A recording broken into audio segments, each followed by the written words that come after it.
You're listening to Petrified. This episode, Love You Mean It.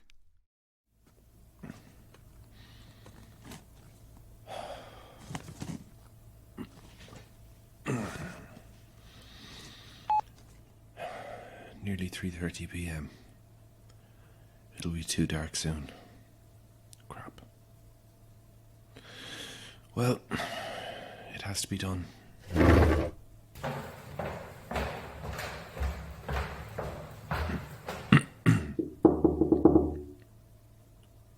Mrs. Melanie? Yes, sorry, I'm here. It's just... It'll be dark soon. Of course.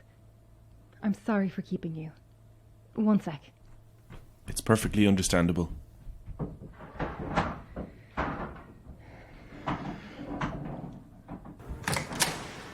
Oh. Wow. It's tighter than I thought. How does it look? Does it look right? It's what the photos looked like. I think it works. You'd think I'd know. But you always hid clothes to change into when she left. This is like a stranger's outfit. Are you sure you want to go through with this? Never sure. Sorry again. The last thing you need to do is apologise to me. Let's go, if you're ready. I hope I haven't held you up. It's just best to do this before it gets dark. We'll make good time on the motorway. Do you need to call anyone before we go? No.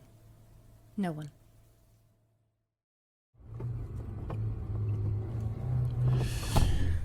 Well, here we are. Sun's not gone down yet, see? So no need to beat yourself up. You're very kind. Just doing my... I was about to say just doing my job. It's easy to get mixed up. Just getting last of my makeup off. And... Okay, I'm ready. Here's the walkie-talkie. You know how to use them, right? These buttons here are all you need to know. Press this to talk. Never mind all the dials. They're just there to confuse you and make it look more expensive. Press this to talk. Right. Keep it at the top of your purse so it doesn't get tangled in stuff in case you need to call me quickly. There we go. You ready? As I'll ever be. I'll set the timer on my phone for 20 minutes. It'll go quicker than you think, so just keep that in mind. And done. If it gets too close to the time, I'll give a little blip on the talkie, so keep the ears peeled. Melanie, Mrs. Priest, I mean. Melanie's fine. Just please call me Melanie. Okay. Melanie. Can you pull your hood up? Oh gosh. Yes, of course. And tuck your hair in. Now, how's that? Good. You can't tell. Now, go. Mind yourself. I will. Thanks. And rush back if anything. Yeah, I sure will.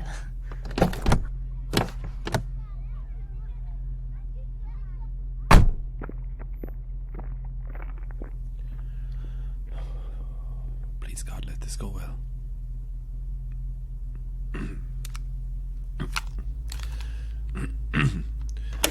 This is Anton Boyd. The time is 4:10 p.m. According to today's weather almanac, the sun will set at 4:30, meaning we have 20 minutes. I was with Mrs. Melanie Priest. She just left the car at the first location. I'm parked, ironically enough, on Sunrise Close. The car is facing away from the cul-de-sac, meaning if we have to go quickly, we won't be held up reversing or turning. It's a clear shot to the motorway. When we parked, I could hear children, but I couldn't see anyone. That's a good thing. It means the rules still hold. I've taken the necessary precautions, although I know we all hope it won't come to that. As much as possible, I'll try to keep returning the dictaphone to the glove compartment so you can find it if anything happens. I'll also load this voice recording up to the web group tonight. So if anything does happen, let's hope it's tomorrow when we come back, or you won't know where to look for the dictaphone. I've just realised all of this recording may be pointless.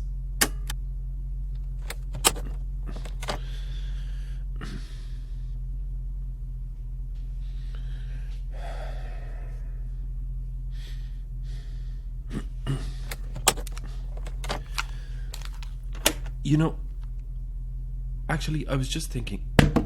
Jesus! What the hell?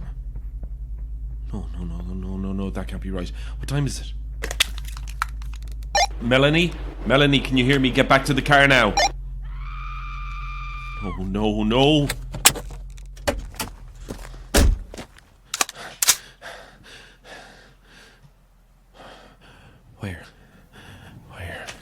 Where? Melanie! Get in the car! Get in the car, quick! Drive! I'm sorry, Boyd. I'm sorry. You did absolutely nothing wrong. You stuck to everything you were told to. I just got a shock. A child knocked on the car window. Exactly. Is there anything in the rear view?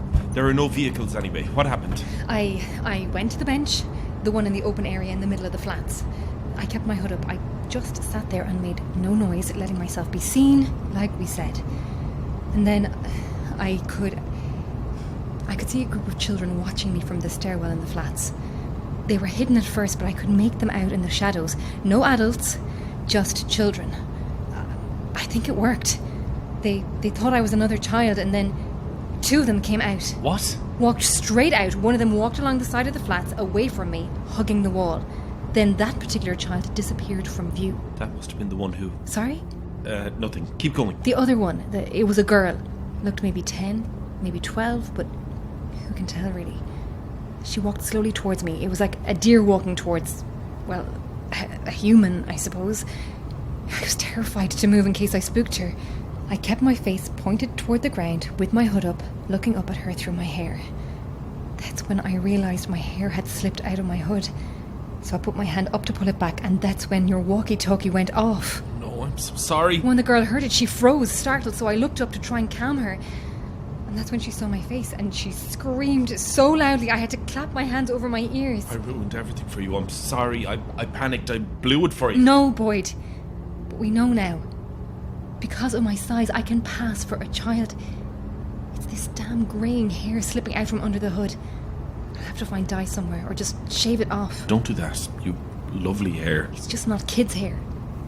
That sounds so weird. Here's the motorway. We can relax.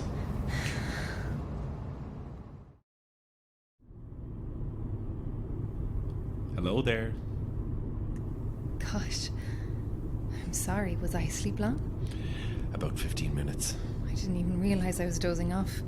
You must have needed it. Did anything? Nope. All quiet on the Western Front. I was dreaming. Didn't think that would be enough time to go so deep. What were you dreaming about? About her. Of course. About a fight we had. I realise now how stupid it was to be so concerned about how she dressed. Trying to keep to old standards. You have to keep some things normal. It was a good thing you did. It was good for her. You're a very sweet man. It's gone so dark. Wow. How the year has flown. December already. What was your last Christmas like? Oh, it's not a very festive story. We burned my dad. Really? Better us than someone he didn't know. Even back then you had the foresight. For most of us, it really only kicked off in March. The knowledge. He screamed all the way through it. A few months before, it would have been horrific, but hearing him scream, it was comforting. Isn't that horrible? Because the sound proved us right. Who's us? Oh, my partner Daniel and I. Is Daniel still... No. July. Freddie lasted till September. Your husband?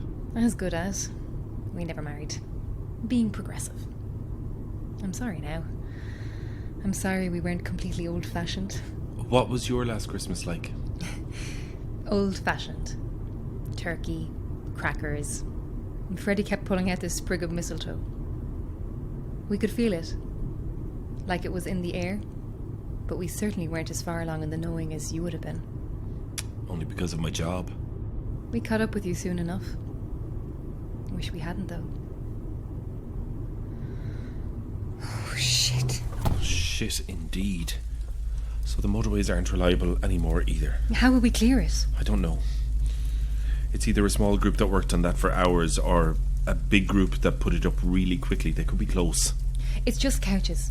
We could drag a few of them and make a space in the centre if they weren't burning. I don't think we should get out of the car. Can we go around? It's right to the edge. There isn't even a verge we could go up. Just that big drop. We'll have to go down the off-ramp. Go down into the streets. Shit, indeed. This is quite possibly a terrible idea. It could be people who block the road to stop something bad from getting through. With all due respect, I think that's a stretch. As I was saying it, I was telling myself in my head not to be silly. Okay, let's go down then. Down the off-ramp. Keep an eye out, there's nothing in the dark. Okay. It's an industrial estate down there. There are no houses. Maybe that's something. Look! Up there on the motorway there are figures. Many? Let's just say big group, short time. Oh no. Are they holding what I think they're holding? What? Petrol bombs! Oh my god! It'll burn out as we drive. Don't panic. Don't panic! We're nearly at the end of the ramp. We're gonna make it. Yes, Melanie. Yes, keep thinking like that. We have to... We have to get off the roads away from the motorway. We have to go into the factories. Boyd, they're just throwing them on the ground around us. They're herding us into the factories. Oh, you're right. What are you doing? We have to go back up the ramp. They're dragging the couches. Their arms are burning. They're going to try to block the ramp. Damn it! I'm going to try and ram through the couch. No, Boyd! Ram them!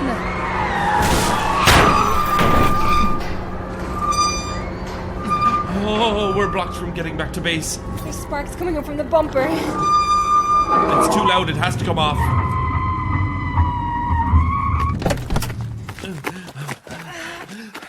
Can you pull it off? They're coming, Boyd. Together after 3. 1, 2, 3. Oh, God! Back in, quick! They're not going to stop. That's the only exit ramp on this side of the barrier they made, isn't it? Yep. It's just the entrance ahead. Can we just stop on the motorway and try and get help? If we stop on the motorway, they'll catch us. You know what's at the entrance to the motorway, though? Sunrise close? The flats? Do we get out and run? We can drop from the side of the motorway, it's not too high. It just takes one of us to land funny on an ankle. Or, God forbid, break a leg and we're done. Or we could land properly. I don't know. Look how dark it is down there. They're gaining again, we need to make a decision. Just drive! We got about 10 minutes until the motorway ends. Tops. It'll take them maybe 25 minutes to catch up if they're running. What'll we do when we reach the entrance? The sound of the car will draw them. We'll have to stop far enough back so that they don't hear the car approaching. You mean we'll have to get out and walk, don't you? More likely, we'll have to run. And we'll have to take off our shoes. It's so dark down there. If we make any noise and they look up, we'll be lit by the lights of the motorway. Why didn't the light stop them from building the barricade? How did the children come out when it was still bright? Something's changed. I'm so sorry. It's my fault you're in this mess. Because I couldn't give up hope. If I thought Daniel was still Daniel, I would have done exactly the same thing. You did nothing wrong. Thank God for hope. I'm glad I helped you. Thank you, Boyd. Thank you. You're very welcome. What time is it? It's only 6 p.m. Wow. Gonna be a long night. Or a short one. Ouch. Terrible. Terrible thing to say. I used to be famous for my rotten sense of humour.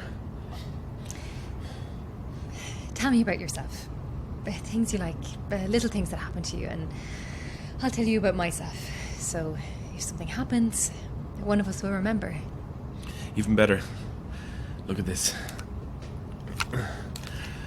We can record it. Just in case neither of us... Anyway. Let's do it. My name is Anton Boyd. Anton. That's nice to know. My parents got it from West Side Story. Tony. So, I'm 42. My birthday is December 9th. Oh, belated happy birthday. Oh, thank you. My favourite colour is yellow. Oh. I like to drown my food in vinegar. I didn't love being a policeman, but I liked thinking I could help someone when they most needed it. Let's see. People always ask, where were you when the government made the official announcement? I was in a warehouse in an industrial estate, much like the one we passed, with lines of bodies inside, all stacked up. And me and another fella, we were counting them. I remember it was 86 people, because we were going to have to check in a couple of days and make sure it was still 86. After the announcement, we were redeployed, so I never knew if there were less. Although, I think it speaks for itself. My favourite film? Well, I suppose it's West Side Story 2. My parents brainwashed me well. The worst and perversely the best thing that happened throughout this was burning my dad, because I saved him. The thing that happened that had no redeeming feature was being on the phone to Daniel and hearing the windows of our house smash and hearing him scream. He didn't hang up the phone, he just dropped it. So I heard everything. The whole entire thing. Daniel was the same age as me, but was a total child. He loved to fart in bed, and then he'd pull the blankets over my head. It would drive me bananas, but he'd think it was gas. Well, it was, I suppose. When I got back to the house, 2 of his fingers were on the front step. He must have tried to hold onto the frame when he was dragged out, and they slammed the door in his fingers. I'm taking too long. You need a turn. Just in closing, I love my family, and I hope there's something after this life. Now you. Oh, gosh. Favourite things? Yes. Moulin Rouge. The colour red. Favourite holiday was Iceland before I had Laura. Universal Studios after I had Laura. I prefer drinks to food, and there is nothing in the whole world that can beat a glass of Chardonnay. Don't mind the glass. I'd drink it out of a shoe. Classy. I'm 39. A Valentine's Day baby. Maybe that's why my favourite colour is red. All my birthday presents would be heart-themed. All the birthday cards would double up, so everyone who got me one was forced into saying they loved me. Laura thought it was gross, of course, when she was 12, the last birthday, that age when everything is gross. But she got me a card still, and inside it was signed, "Love you, mean it," with an exclamation mark, and "mean it" underlined.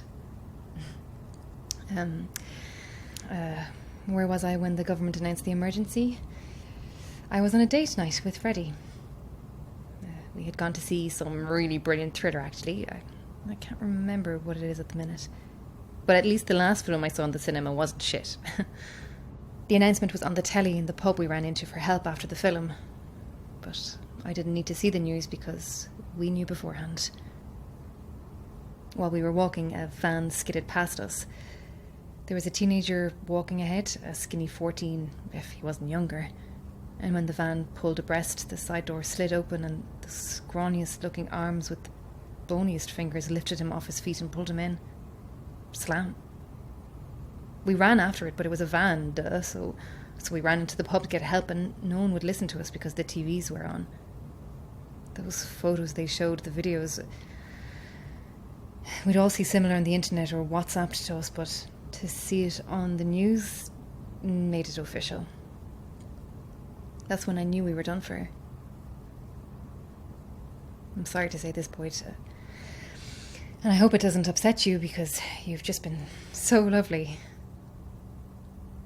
I don't think there is anything after this life. That's why I'm trying so hard in this one to try get Laura back. Before she turns 13. I know I'm small, but Freddie was tall. Oh, God. I can see the flats. Right. I'm going to put the dictaphone in the glove compartment so someone might find it. In case.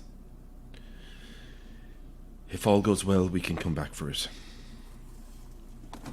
We'll come back for it.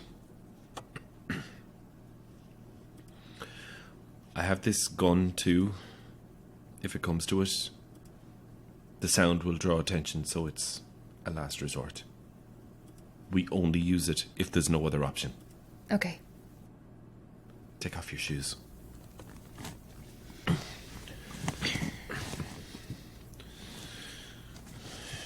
You ready? Not really.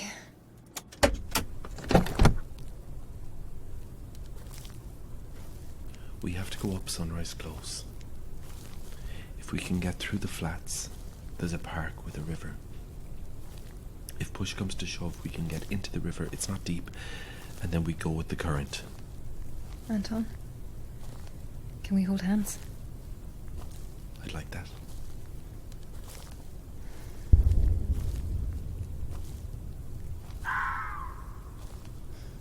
We're not going to make it through.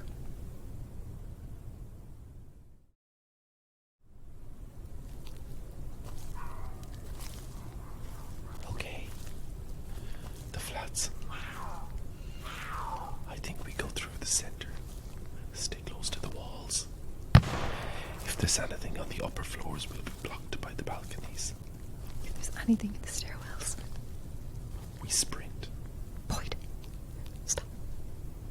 Look. Grab. It's a herd of them. There's too many if they spot us. Wait. See over there? That's some kind of storage room or something. We hide inside and close the door till they pass. Now run. Run!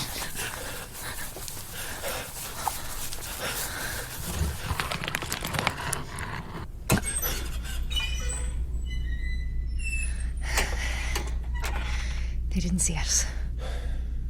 If they did, we'd know about it. We won't know if they move on. There's a keyhole, but it's impossible to see in the dark. A full moon would have been good tonight. Then they'd have seen us. I stand corrected. What else can we do? Sit down and get a rest. Here, take this bucket and sit on it. I have one here. Thanks. Ow! What? Oh, I thought it was a bucket. Shh. What a way to go that would have been. Laughing ourselves to death. How's your feet? Aching. God knows what I stood on. You? Same. Sore, but not bleeding, thank God. I should have thought of that. We should have thought of that. What does that guy say in Aliens? Game over, man. Game over? I never saw it. What? It's one of the best films ever made. When we get back to base, we'll watch it with Laura. Deal. Is it scary? It's no this. True. I didn't used to be great at scary things. My dad was a big one for, if you do that, the boogeyman will get you. We called it the biddy. Think that's just a Dublin thing, though. I wonder what else they were inadvertently right about. Our parents. This monster is under the bed. That monster will get you if you don't behave. And then you grow up and grow out of them, but we never could have imagined that one of those monsters would follow us into adulthood. That it wasn't done with us. At least we had a bit of warning. So far, they really do seem to have stuck to most of the old rules. Until the lights on the motorway. That wasn't an original rule. That's one we just assumed. Well, if we get back... When we get back. When we get back, there's going to have to be a massive rejig in how we look at things now. leaving certain places dark and lighting up others to try and keep them in their places and out of ours. Damn vampires. Ruining it for everyone. The kid thing is new as well. A new rule. Makes a lot of sense, though. Who wants a lot of child vampires running around to be taken care of? Just take the kids and store them until they're old enough and then change them. Use them as a food source when there's no adults available? Do you think they fed on Laura? You don't want me to answer that. I do. Yes, I think they fed on her. They need to keep the children weak so they don't run away. You get one big feed from adults before they turn. But with kids, they can get lots of little feeds. Give them a couple of weeks to build back up what they've lost and dive back in. At least they're together. The children. At least I hope they're together. That little boy in the van, back at the beginning, they must have kept him alone for months. In the dark, feeding on him. Laura's not here. I know it. She is. She was on CCTV footage sitting on that bench. And then those kids came to talk to her. We had such a big fight that day. Over silly, stupid things, and she just jumped on her bike. I tried to normalise life for her so much. I should have did what our parents did, put the fear of God into her. We'll find her in the morning, and then you can bring her home and frighten the shit out of her, and frighten the shit out of me with that alien thing. Aliens. Should we just stay here until it's light? I think it's not too bad an option. Let's use these dust sheets to make something we can lie on. There's no way I'd be able to sleep. Take this, will you? Oh! What was that? Are you alright? Oh, no. What? I caught my thigh on a piece of metal. Don't say it. It's bleeding. Here, we can tie it up. Don't touch me. You'll get it on your hands. Tie it up yourself then, quick. Oh, they can smell it. Get out. Get out that window up there. Please, no. I'm going to go out the door, make a run for it to the river. I'll run with you. Melanie, I'm not going to make it. There's hordes of them. We can try. I can try. You have to find Laura. Find her for me. Make this worthwhile. No. The longer you wait, the less of a chance you give me. All right. All right, go. Up and out, okay? You'll be on the other side of the building. Thank you, Anton. And God bless you. I thought you didn't believe. I don't. But I hope. God bless you too.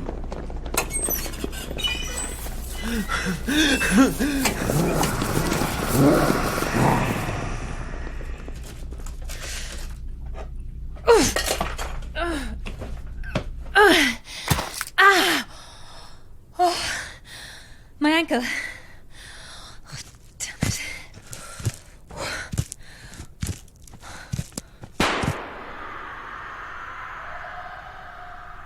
He's throwing them away. The swine. Oh!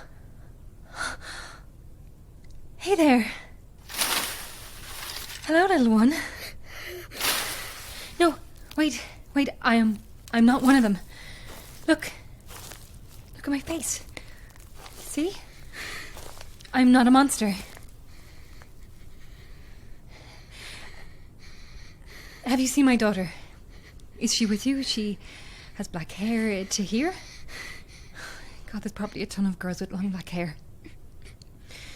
Look, if you show me where you hide, I can hide with you, and in the morning I can take you back to where all the people are. Can you do that? Can you show me where you hide? That's it. Good girl. I've hurt my ankle, so I may need to lean on you for support, but I won't hurt you, okay? Oh, what's that you have in your... Ow! My head. Oh, that really hurt. Look, put down the rock. I'm not one of them. I'm a grown-up. A real grown-up. Not all grown-ups are those things. Just take me to where you... Oh, God. Poor... You poor things. What they've done to you. Your necks. You look so scared. How long have they kept you here? There's so many of you. Can you help me up? That's it. Don't be scared of me. I'm not going to hurt you, I said. I'm just looking for my daughter. Please. Stop. I'm not going to hurt you. Please. Please.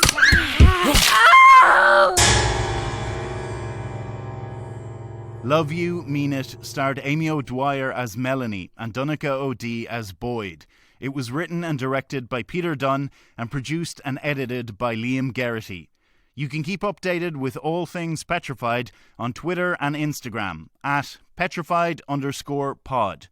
Petrified is funded by the Broadcasting Authority of Ireland with the television licence fee.